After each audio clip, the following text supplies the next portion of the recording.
En France, il n'y a pas, ou très peu, de désinformation sur les ovnis consciemment voulus comme tels au plus haut niveau de l'État ou dans les médias, contrairement aux États-Unis.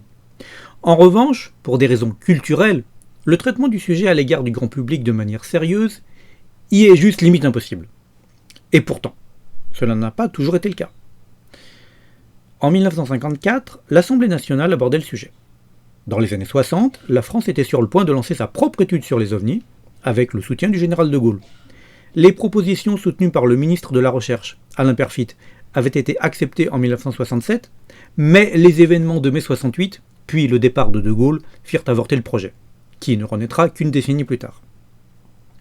Car si la question des ovnis ne possède pas encore dans l'hexagone de légitimité scientifique ou intellectuelle reconnue, il existe depuis 1977 une structure officielle d'enquête scientifique, le GEPAN, acronyme de Groupe d'études et d'informations sur les phénomènes aérospatiaux non identifiés, sous-branche du CNES.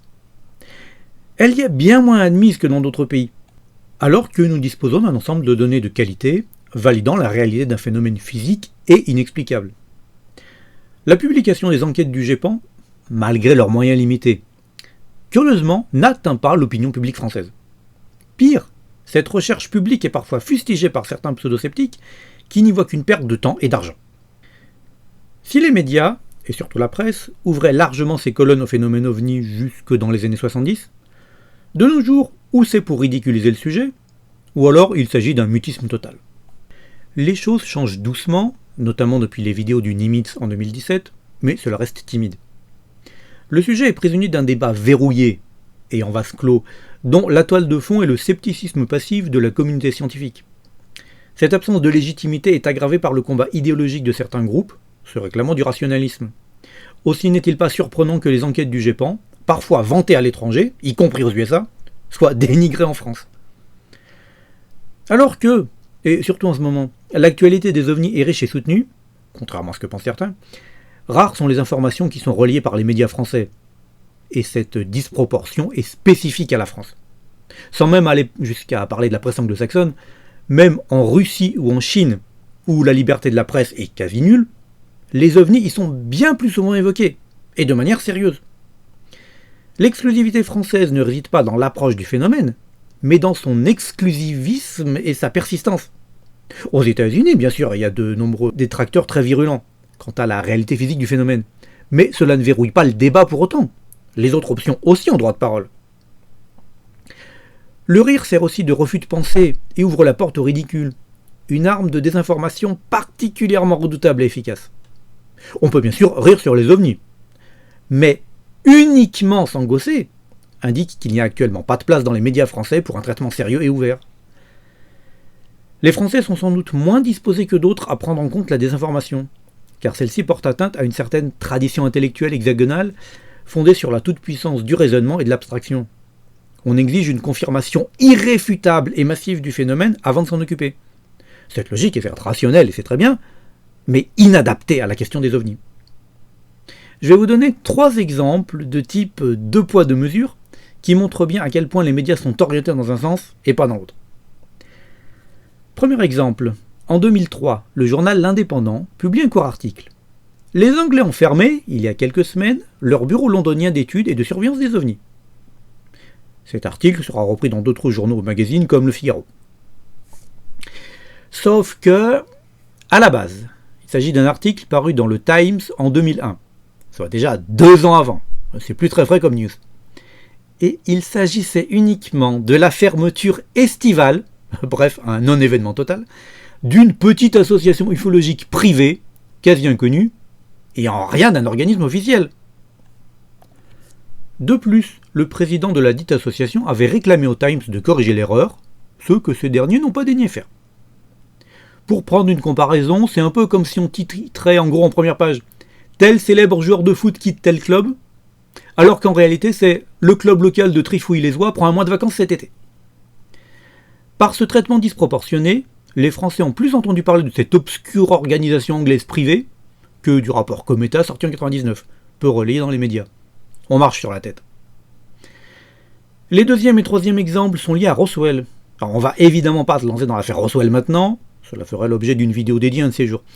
Mais pour résumer très succinctement, Au début de 1994, une suite de manœuvres s'enclenche aux États-Unis lorsqu'un représentant républicain du Nouveau-Mexique, sous la pression de nombreux électeurs, tente d'obtenir des éclaircissements sur l'affaire.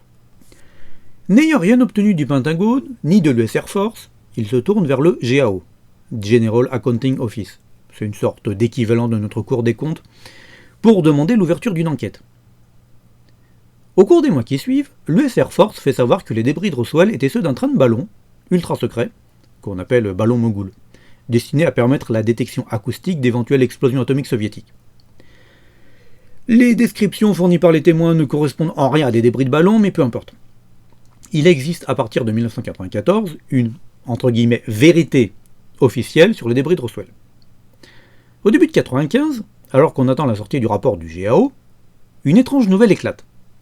Un petit producteur de musique anglais, Ray Santilli, aurait mis la main, presque par hasard, sur un film en noir et blanc et sans bande-son, qui montrerait une autopsie du cadavre d'un prétendu extraterrestre. Aussitôt, certains font l'amalgame avec l'affaire Roswell, bien qu'aucun élément concret ne justifie ce rapprochement. Or, au moment où le GAO va publier ses conclusions, Santilli diffuse à travers le monde son film de l'autopsie. Les médias établissent un lien entre ces séquences filmées et l'affaire de Roswell. On notera au passage une comique histoire de prétendu sang vert, alors que le film est en noir et blanc. Et ce sont les ufologues qui ont été les premiers à crier au canular. Toute l'affaire Roswell, longue et complexe, et qui n'a pas de rapport avec ce film, est passée sous silence. La presse, quant à elle, se déchaîne contre ce qu'elle qualifie de machination et contre la crédulité des gens. Dans ce tohu-bohu médiatique, la publication du rapport du GAO en juillet passe totalement inaperçue. Or, ce rapport confirme l'impossibilité d'obtenir les informations recherchées et précise que le débat sur ce qui s'est écrasé à Roswell continue, avec entre autres la disparition inexplicable et illégale des archives de la base pour cette période. Pour en rajouter une couche, 2 ans plus tard, l'US Air Force publie un nouveau rapport qui nous explique cette fois que les cadavres évoqués par divers témoins étaient en fait des mannequins, parachutés dans le cadre d'expériences concernant l'évacuation en vol des aviateurs. Mais il se trouve que ces expériences ont été effectuées en 1953, alors que Roswell c'est 1947. L'anachronisme, étrangement, ne soulève aucune interrogation chez les sceptiques, qui voient en ce rapport la révélation qui met un point final à toute l'histoire. Soupçonneux à l'extrême envers les déclarations des témoins, ils acceptent sans broncher les explications de l'US Air Force, pourtant fausses.